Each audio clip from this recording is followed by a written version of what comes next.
Student, तो आज हम लोग फिर से हाजिर हैं क्वेश्चंस को लेके। आज हम इस वाली पीडीएफ में 20 क्वेश्चंस को देखेंगे, जिन 20 क्वेश्चंस में थर्मोडायनेमिक्स और लॉज ऑफ मोशन के क्वेश्चंस हैं। ठीक है, तो पहला क्वेश्चन हमसे कहा गया है कि मेरे पास 2 मासेस हैं, एक मास 4 किलोग्राम का और एक है 5 किलोग्राम का, कनेक्टेड है किसी स्ट्रिंग से और फ्रैक्शनलेस पुली चलो फ्रैक्शनलेस है, और फ्रैक्शनलेस टेबल भी है फ्रैक्शनलेस। आपसे एक्सेलरेशन पूछा है कि इस 5 किलोग्राम वाले ब्लॉक का एक्सेलरेशन क्या होगा। सबसे पहले ये देखो, क्वेश्चन में तुम देख पा रहे हो कि 5 किलोग्राम वाला जो ब्लॉक है वो इस टेबल से अटैच्ड नहीं है, 4 किलोग्राम वाला अटैच्ड है। अगर ऐसा होता है तो इसके लिए सीधा एक्सेलरेशन का क्वेश्चन फार्मूला होता है कि जैसे ये वाला जा रहा है नीचे तो 5, ठीक है। अब देखो धरती अर्थ मेरी ये होगी, अर्थ से अगर ये सीधा आ रहा है तो अर्थ से कितना एंगल बना रहा है 90, ठीक है। तो 5 sin 90 माइनस, अब ये वाला ब्लॉक सीधे ऐसे जाएगा और अर्थ भी मेरी यही है, तो इससे कितना एंगल बना रहा है, देखो इधर चल रहा है इधर ही अर्थ है, तो पैरेलल यानी कि 0 डिग्री का एंगल बना रहा है, यानी कि 4 sin 0। और इनकी मल्टीप्लाई किससे कर दें, मल्टीप्लाई जी अपॉन टोटल मासेस को ऐड कर दें, तो मास हो गया 5 + 4, ठीक। अगर इसको हम लोग सॉल्व करते हैं, साइन 0 की वैल्यू 0, ये पूरा 0 हो गया, यहाँ 1 sin 90 1, तो ये हो गया 5/9 इंटू जी ये हो गया, ठीक है।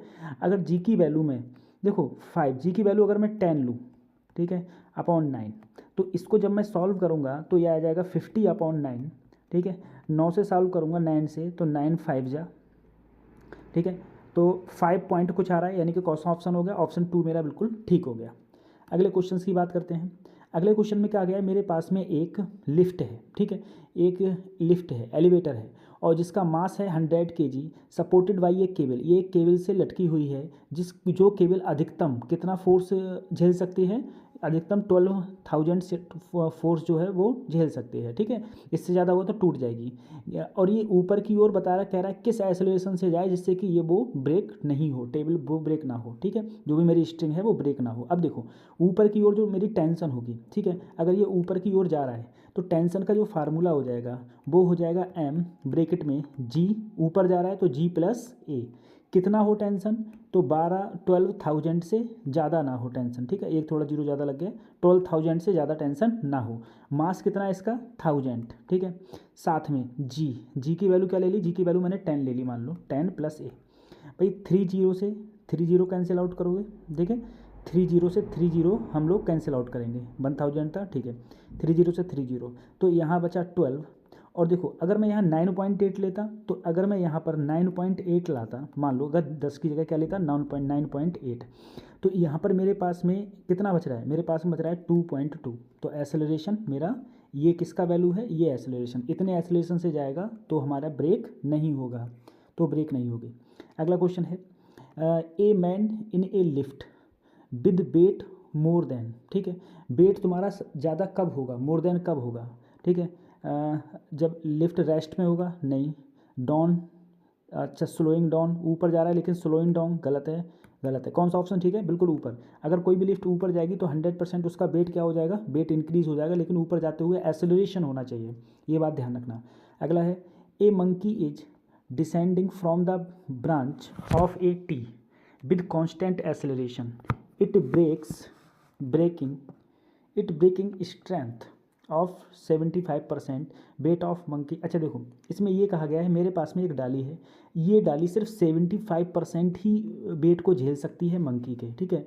अब मंकी बताओ नीचे किस एक्सेलरेशन से उतरे जिससे कि ये जो मेरी डाली है, ठीक है, ये जो डाली है ये टूटे नहीं, ठीक है, ये टूट ना पाए, तो किस एक्सेलरेशन से ये हो, तो देखो सबसे पहले सर अगर ये नीचे की ओर जाएगा तो 100% नॉर्मल कम हो जाएगा, और नॉर्मल का जो फार्मूला होता है नीचे कोई चीज़ जाती है तो लगता है mg - a, ठीक है।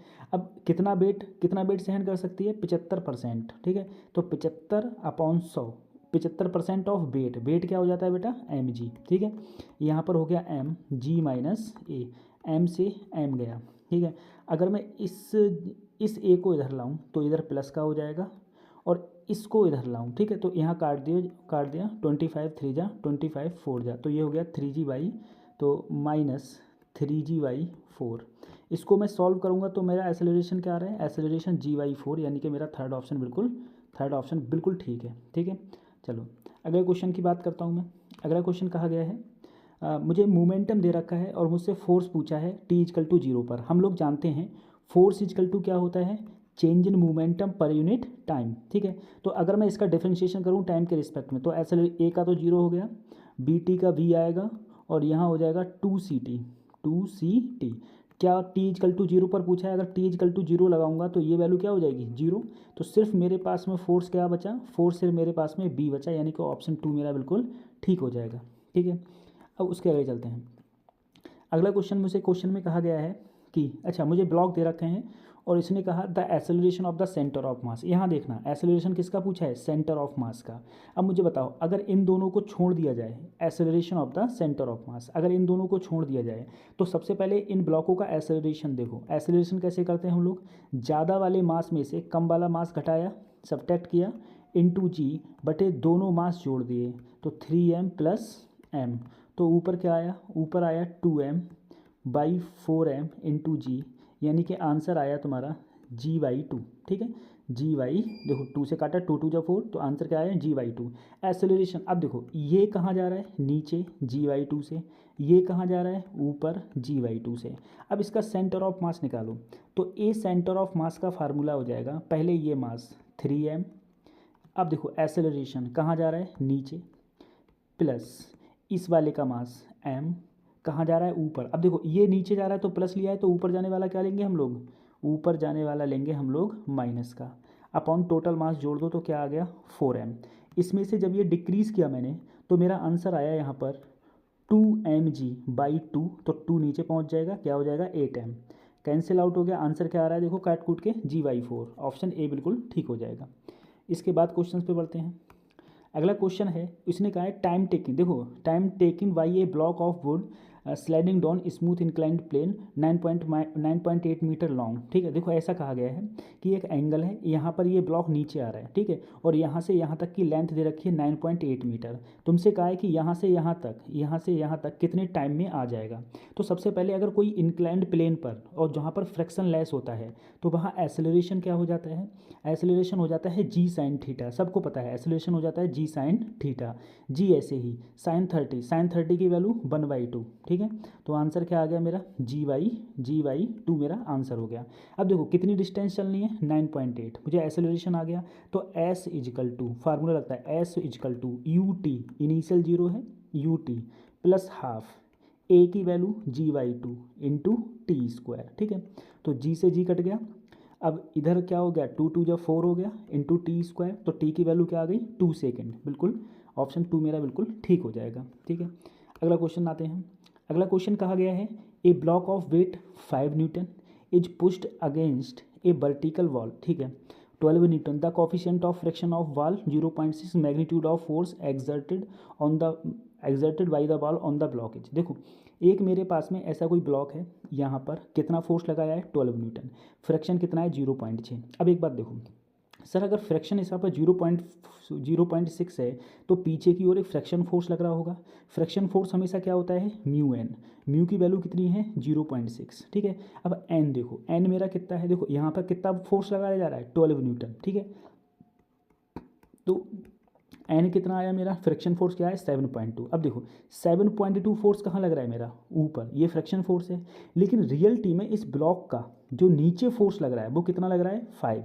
तो स्टैटिक फ्रैक्शन फोर्स मेरा ऊपर की ओर, ये चलेगा तो है नहीं, स्टैटिक फ्रैक्शन फोर्स ऊपर की ओर कितना हो जाएगा, ऊपर की ओर ये 5 हो जाएगा, ठीक है। सर ये बात समझ में नहीं आई, मैंने कहा मेरे पास में कोई ब्लॉक है, अब जरा सोचना, फ्रैक्शन फोर्स अगर भले 50 न्यूटन हो, ठीक है, लेकिन आगे की ओर अगर फोर्स 10 न्यूटन लग रहा है और ये चल नहीं रहा है, तो जो आगे जो फोर्स तुम लगा रहे हो वही तुम्हारा किस में कन्वर्ट हो जाता है, स्टैटिक फ्रैक्शन फोर्स में कन्वर्ट हो जाता है। इस 50 से मतलब नहीं है। तो इसी प्रकार से मेरे पास में जो भी ब्लॉक है उस ब्लॉक पर जो फ्रैक्शन फोर्स है वो नीचे 5 है, ऊपर 7.2, तो नीचे वाला कितना हो जाएगा 5। अब देखो यहाँ पर तुमने फोर्स लगाया 12, तो रिपीट मतलब इधर कितना फोर्स लगेगा, अरे 12, एक्शन रिएक्शन लगता है। इन दोनों का रिजल्टेंट देख लो, तो इन देखो 5 का 12 का और 5 का, तो रिजल्टेंट फोर्स क्या हो जाएगा, तो √12 का स्क्वायर प्लस 5 का स्क्वायर, आंसर कितना आ जाएगा 13 न्यूटन। ऑप्शन फोर्थ मेरा बिल्कुल ठीक है, ठीक है। अगला क्वेश्चन आते हैं। इसमें कहा गया है मेरे से tension in the massless string joining A and B is, A और बी के बीच में इसके अंदर टेंशन क्या होगी। अब तुम एक बात सोचो, सर अगर मैं इसमें टेंशन की बात करूं, सबसे पहले अगले कितना लग रहा है, अगले कितना लग रहा है, अगले लग रहा है 16 न्यूटन। तो देखो ये वाला पीछे की ओर क्या लगाएगा, पीछे की ओर फ्रिक्शन फोर्स लगाएगा। सबसे पहले ये देखो ये ब्लॉक चल रहा है कि नहीं चल रहा है। देखो टोटल मास क्या हो गया, 3 और 2 5, ठीक है। तो फ्रिक्शन फोर्स पीछे की ओर क्या लगेगा, म्यू एम जी, यही तो लगता है, ठीक है। म्यू की वैल्यू 0.4। इन दोनों को, ये दोनों को ही तो 16 न्यूटन खींच रहा है, तो दोनों को अगर मैंने जोड़ दिया तो 3 और 2 5, ठीक है। जी की वैल्यू 10 ले ली, तो यहाँ पर कितना बचा, यहाँ पर बचा 20 न्यूटन। बेटा अगर तुम अगले 20 न्यूटन से ज़्यादा फोर्स लगाओगे तभी ये दोनों चलेंगे, यानी कि दोनों कैसे हैं, रेस्ट में। अगर दोनों रेस्ट में है तो ये वाला फ्रिक्शन फोर्स कुछ ना कुछ पीछे लगा रहा होगा। अब ये वाला फ्रिक्शन फोर्स देखो, ये वाला 3 किलोग्राम वाला पीछे फ्रिक्शन फोर्स क्या लगा रहा होगा, तो 3 किलोग्राम वाला लगा रहा होगा म्यू इंटू एन। म्यू कितना है मेरा 0.4, एन क्या हो जाएगा, अरे 3 इंटू जी, ठीक है। तो यहाँ पर मैं करा तो मेरा कितना आया 12। अब तुम सोचो आगे कितना फोर्स लग रहा है 16, लेकिन पीछे पीछे पीछे इस पर मैक्सिमम कितना लग सकता है 12, पीछे लग रहा है 12। अब जो बाकी फोर्स बचा वो क्या करेगा, वो इस स्ट्रिंग को ही तो खींचेगा, स्ट्रिंग पे लगेगा और स्ट्रिंग इसे खींचेगा। तो आगे है 16, पीछे लग गया 12, तो यहाँ क्या बचा 4 न्यूटन। कौन सा ऑप्शन ठीक हो जाएगा, ऑप्शन ए मेरा बिल्कुल ठीक हो जाएगा, ठीक है। अगले क्वेश्चन की ओर बढ़ते हैं। अगले क्वेश्चन में मुझसे कहा गया है मेरे पास में एवरेज फोर्स दे रखा है, सॉरी एवरेज मोमेंटम दे रखा है और टाइम दे रखा है, और मुझसे क्या पूछा है फोर्स। देखो हम लोग सीधे फार्मूला जानते हैं क्या, dp upon dt, change in momentum per unit time. तो मोमेंटम कितना दे रखा है 25 और टाइम कितना दे रखा है 0.05, पॉइंट हटाया 2 जीरो लगाए, आंसर कितना आ गया मेरा 500 न्यूटन। ऑप्शन ए मेरा बिल्कुल ठीक हो जाएगा, ठीक है। उसके बाद अगले क्वेश्चन की बात करते हैं। अगला क्वेश्चन में कहा गया है 3 blocks are connected as shown in the figure on the horizontal frictionless table. M1 दे रखा है ऐसे, ये ठीक है, ठीक है। टी ये वाला इधर फोर्स कितना लग रहा है 36 न्यूटन, इस पर टेंशन पूछा है। सबसे पहले देखो यहाँ फ्रिक्शनलेस सरफेस है तो इसका एक्सेलरेशन कितना होगा, ठीक है। तो यहाँ पर फोर्स कितना लग रहा है 36, सारे मासेस को जोड़ो, ये 27, ठीक है, ये 27 27 8 35 और 136। तो देखो एक्सेलरेशन बराबर क्या हो जाएगा, फोर्स भी 36 लग रहा है अगले और मास भी कितना है 36, एक्सेलरेशन कितना आ गया 1 मीटर पर सेकंड स्क्वायर, ठीक है। अब देखो ये वाला इस पर तुमसे टेंशन पूछा है, ये वाली रस्सी कौन कौन से मास को खींच रही है, एक M2 को और एक M1 को। तो M2 कितना है 8, M1 कितना है 1 9, तो 8 और 1 9। तो T2 पर टेंशन कितना होगा कि ये किस किस को खींच रही है, 8 + 1 इंटू एक्सेलरेशन, एक्सेलरेशन कितना है मेरा 1 है, तो 8 + 1 क्या हो गया 9 इंटू 1, आंसर क्या हो गया 9 न्यूटन, ठीक है। 9 न्यूटन मेरा आंसर हो गया, ठीक। अगला क्वेश्चन देखो, अगले क्वेश्चन में कहा गया साइक्लिक प्रोसेस है in the PT diagram which of the following curve shown in the process on a BT diagram. देखो यहाँ पर मुझे एक डायग्राम दे रखा है जो कि P में और T में है, ठीक है, और यहाँ B और T में ग्राफ दिए गए हैं, बताना है इनमें से कौन सा सही है। देखो कुछ चीज़ें तुम देखो, सबसे पहले बिल्कुल सिंपल बात बता रहा हूँ, बिल्कुल सिंपल, इसमें ज़्यादा इक्वेशन नहीं बता रहा हूँ। इधर देखो B और C, देखो T इसमें भी है और T इन चारों में भी है, तो सबसे पहले मैं T को पकड़ लूँ, ठीक है। बी और सी में देखो टेम्परेचर क्या है कांस्टेंट, इसमें टेम्परेचर क्या है कांस्टेंट। अब देखो टेम्परेचर इनमें किस किस पर कांस्टेंट है, यहाँ पर देखो बी और सी में टेम्परेचर चेंज हो रहा है, ये तो हो ही नहीं सकता। बी और सी में टेम्परेचर कांस्टेंट है, ठीक है। बी और सी में टेम्परेचर अरे कांस्टेंट है, सही है। बी और सी में टेम्परेचर कांस्टेंट है, सही है, ठीक है। अब देखो सी ए में, सी से ए में, यहाँ पर क्या है देखो सी से ए में टेम्परेचर मेरा कम हो रहा है, सी से ए में टेम्परेचर क्या हो रहा है कम, ठीक है। अब देखो सी से ऐसे जा रहा हूँ तो टेम्परेचर यहाँ पर क्या हो रहा है बढ़ रहा है, नहीं हो सकता। यहाँ पर देखो सी से ए, अरे सी से ए में तो मैं प्रोसेस मेरा क्या था, सी से ए टेम्परेचर कम हो रहा था, लेकिन अगर मैं सी से ए देख रहा हूँ तो यहाँ पर क्या है देखो एरो अलग है, गलत, ये सही है। देखो सी से ए में आ रहा है, नीचे प्रोसेस आ रहा है और टेम्परेचर भी मेरा क्या कम हो रहा है कम, बिल्कुल। देखो एलिमिनेशन मेथड से बहुत अच्छी तरीके से इस टाइप से क्वेश्चंस अधिकतर क्वेश्चंस हो जाते हैं, ठीक है। अगला क्वेश्चन है, तुमसे कहा गया है in the given mass of an ideal gas is expanded at a constant temperature, ठीक है। देखो कांस्टेंट टेम्परेचर है, मैं जानता हूँ PV बराबर क्या होता है nRT। अगर टेम्परेचर कांस्टेंट है तो PV हमेशा मेरा क्या रहेगा कांस्टेंट। अब देखो इसमें PV कांस्टेंट किस में है, इसमें, ऑप्शन ये बिल्कुल ठीक हो जाएगा, ठीक है। यहाँ पर देखो यहाँ पर टेम्परेचर चेंज हो रहा है, अब यहाँ पर क्या है बेटा, यहाँ पर पहले तुम्हारा क्या हो रहा है, देखो PV हमेशा क्या रहना चाहिए कांस्टेंट, क्या इसमें PV कांस्टेंट है, नहीं इसमें ना इसमें है, ठीक है। ऑप्शन क्या है मेरा, ऑप्शन 1 बिल्कुल ठीक हो जाएगा। अगले क्वेश्चन की तरफ बढ़ते हैं। अगले में कहा गया है for an adiabatic process, for an adiabatic, देखो एडियाबैटिक प्रोसेस में हम लोग कई फार्मूला हमारे होते थे। एक फार्मूला होता था पी वी गामा बराबर कांस्टेंट, ठीक है। ऐसे इसमें 3 फार्मूला थे, पी और बी का था, पी और टी का था, बी और टी का था। अब यहाँ पर किस किस का फार्मूला है, यहाँ पर पी और टी का फार्मूला है, ठीक है। अगर तुम बच्चों किसी को पता चल रहा है तो देखो एक फार्मूला होता था इसका टी की पावर गामा, पी की पावर 1 माइनस गामा बराबर कांस्टेंट, ठीक है। अब यहाँ पर देखो, अगर मैं यहाँ पर ये देख रहा हूँ तो यहाँ पर क्या है, गामा माइनस 1, देखो ये यहाँ पर है बटे, ये गामा माइनस 1 कब हो सकता है, जब इसको मैं क्या लाऊँ, नीचे लाऊंगा तो गामा हो जाएगा प्लस का और 1 हो जाएगा माइनस का। तो कौन सा ऑप्शन ठीक हो रहा है, ऑप्शन 2 मेरा बिल्कुल ठीक हो रहा है। बहुत अच्छा क्वेश्चन था ये। अगला क्वेश्चन से मेरा, अच्छा ठीक है, ये पॉलीट्रॉपिक प्रोसेस का है, अभी कोर्स से थोड़ा हट चुका है लेकिन पॉलीट्रॉपिक प्रोसेस का क्वेश्चन है, ठीक है। इसमें क्या है, एक ideal gas is taken through a process in which the pressure and volume change. देखो अगर इसने जो क्वेश्चन में कहा गया है, क्वेश्चन में जो कहा गया है 15 में कि P इजकल टू क्या है, के बी, पी इजकल टू के बी। अगर मैं के को ऐसे ही रहने दूँ तो ये हो जाएगा पी बी की पावर -1 बराबर के। अगर मैं पी वी गामा बराबर कांस्टेंट, ठीक है। तो अगर ये पॉलीट्रॉपिक प्रोसेस है, ये कौन सा ट्रॉपिक है, पॉलीट्रॉपिक प्रोसेस है, ठीक है। पॉलीट्रॉपिक प्रोसेस में यहाँ पर पॉलीट्रॉपिक प्रोसेस में अगर मैं इसकी कंपेयर करूँगा, ठीक है, तो इसकी अगर मैं कंपेयर करता हूँ तो यहाँ पर एन की value p b n p v n बराबर कांस्टेंट, तो एन की वैल्यू क्या आ रही है मेरी -1, एन की वैल्यू -1 आ रही है। अगर एन की वैल्यू -1 आती है तो यहाँ पर जो मेरा मूलर विशिष्ट ऊष्मा, जिसे हम मूलर हीट कैपेसिटी बोलते हैं, उसका फार्मूला होता है C equal to c b बटे प्लस आर बटे 1 माइनस एन, ठीक है। तो अगर मैं सी बी ऐसे ही, आर ऐसे ही, एन की जगह रखूँ माइनस माइनस प्लस 1, यानी कि क्या हो जाएगा, C B plus R/2। Option 2 मेरा बिल्कुल ठीक हो जाएगा, ठीक है, ऑप्शन 2 बिल्कुल ठीक। अगला क्वेश्चन देखो, कौन सा प्रोसेस है मेरे पास में, एडियाबैटिक प्रोसेस, ठीक है। सिंपल सा हमको लोगों को याद रखना है, अगर हम लोग एडियाबैटिक प्रोसेस लेंगे तो एडियाबैटिक प्रोसेस में इंटरनल एनर्जी क्या हो जाती है, डिक्रीज, ठीक है। Adiabatic process product of pressure and volume, ठीक है, product of pressure and volume, ठीक है, product of pressure and volume. तो यहाँ पर इंटरनल एनर्जी डिक्रीज होगी, तो यहाँ पर जो मेरा इंटरनल एनर्जी डिक्रीज होगी, ठीक है, तो इन दोनों का टेम्परेचर भी क्या हो जाएगा, मेरा टेम्परेचर भी क्या होगा, डिक्रीज हो जाएगा, ठीक है, टेम्परेचर भी डिक्रीज हो जाएगा, सही। चलो आगे बढ़ते हैं, अगला क्वेश्चन है मेरे पास में।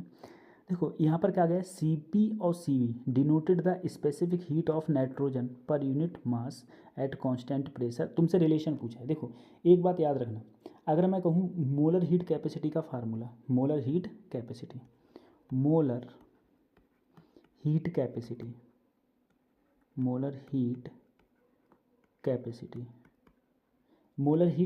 का फार्मूला होता है मोलर मास इनटू, ठीक है, molar mass into specific heat, molar mass into specific heat. भाई क्यों मैसेज कर रहे हो, स्पेसिफिक हीट, ठीक है। अब देखो बेटा, अगर मैं इसमें बात करूँ, इसमें क्या हो जाएगा, सबसे पहले यहाँ पर देखो मोलर मास कितना है, कौन सी चीज़ है, नाइट्रोजन का कितना हो जाएगा 28, नाइट्रोजन कितना होता है 28। तो अगर मैं देखूंगा तो 28 ही मेरा Cp हो जाएगा और 28 ही मेरा क्या हो जाएगा Cv बराबर क्या हो जाएगा R। तो यहाँ पर अगर मैं Cp माइनस Cv करूँगा तो आंसर क्या आ जाएगा R/28। कौन सा ऑप्शन ठीक हो जाएगा, ऑप्शन 2 मेरा बिल्कुल ठीक हो जाएगा, ठीक है। अगले बढ़ते हैं 18 क्वेश्चन में क्या गया, साइक्लिक प्रोसेस है, पीवी डायग्राम है, मैग्नीट्यूड ऑफ वर्क डन। तुम लोग जानते हो पीवी ग्राफ में जो एरिया होता है वही मेरा क्या दिखाएगा, एरिया ही मेरा वर्क डन दिखाएगा। अगर ऐसा कोई क्वेश्चन होता है तो देखो एरिया का हम लोग सीधा फार्मूला जानते हैं, क्या, पाई आर स्क्वायर। तो अगर मैं लिखूँ इसे तो पाई ऐसे ही एक आर और दूसरी आर, ठीक है, तो पाई ऐसे ही। अब देखो अगर मैं यहाँ पर देखूँगा इसकी रेडियस, ये पूरा डायमीटर है तो रेडियस क्या हो जाएगा इसका, अरे P2 - P1/2, ठीक है। अब देखो वॉल्यूम का देखूंगा, वॉल्यूम का, तो वॉल्यूम का क्या हो जाएगा सर, अरे V2 माइनस V1 बटे 2, ठीक है। तो यहाँ पर मेरा कौन सा ऑप्शन, 2 2 जा 4, ऑप्शन कौन सा बैठ रहा है, ऑप्शन थर्ड बिल्कुल ठीक है। इसमें क्वेश्चन इस प्रकार से ये क्वेश्चन होते हैं। इसमें 19 क्वेश्चन में मुझसे कहा गया है internal energy of A gas during isothermal. देखो आइसोथर्मल प्रोसेस में टेम्परेचर मेरा क्या रहता है, कांस्टेंट, टेम्परेचर हमेशा कांस्टेंट रहेगा। टेम्परेचर कांस्टेंट रहेगा तो इंटरनल एनर्जी भी क्या रहेगी मेरी, कांस्टेंट रहेगी, ठीक है, इंटरनल एनर्जी कांस्टेंट रहेगी। अगला क्वेश्चन में मुझसे कहा गया है एक कार्नोट इंजन है, इसकी एफिशिएंसी 40% थी और ये ठीक है। देखो 40% थी यानी कि 40/100 1 माइनस, ठीक है, कुछ भी टेम्परेचर मैंने मान लिया T, और यहाँ पर ठीक है ये सिंक है, ये सोर्स का कितना हो गया 500, ठीक है। उसके बाद में इसकी एफिशिएंसी कितनी कर दी गई 50%, तो ठीक है 50/100, तो 1 माइनस, इसने कहा ये सेम है T, ये T सेम है, और इसका टेम्परेचर पहुँचा है कुछ भी मान लो T1 मान लो, हटाओ, ठीक है। तो अगर मैं इन दोनों का डिवाइडेशन करूँ, ठीक है, अभी डिवाइडेशन मत करो, हटाए T की वैल्यू निकाल लो यहाँ पर, ठीक है। तो इधर करेंगे तो हम T/500, ये कट जाएगा तो ये हो जाएगा 1 माइनस, ठीक है, ये इधर गया प्लस का, इधर आएगा माइनस का, 1 माइनस 4/10, 4 अरे 0 0 कट गया, 4/10, यहाँ काटो, 2 2 जा 4, 2 5 जा 10, ठीक है। तो यहाँ पर अगर मैं कहूँगा ये आ जाएगा 3/5, तो T की वैल्यू यहाँ पर कितनी आ गई, T की वैल्यू मेरी सिंपल अगर मैं सॉल्व कर रहा हूँ तो कितना आ रहा है 300, ठीक है। तो यहाँ पर मैंने रख दिया 0 से 0 काटा, यहाँ आया 1/2, ठीक है, 1 माइनस, यहाँ रख दिया 300, और ये क्या है T2, ठीक। अगर इसको इधर ले जाऊँगा तो ये कितना हो जाएगा सर, ये हो जाएगा 300/T2, और ये हो जाएगा 1 माइनस 1/2, ठीक। तो T2 की वैल्यू कितनी आ रही है, 600 आ रही है मेरी, ठीक है। इसे सॉल्व करने के बाद में T2 की वैल्यू कितनी आ रही है, 600, बिल्कुल ठीक है। थैंक यू बच्चों, ये हो गया। ऐसे ही हम लोग और भी क्वेश्चंस करेंगे, थर्मोडायनेमिक्स के बहुत बहुत बेहतरीन क्वेश्चंस हैं, ये सारे क्वेश्चंस हम धीरे धीरे लगाते रहेंगे। आप सभी लोगों के लिए बहुत धन्यवाद, थैंक यू।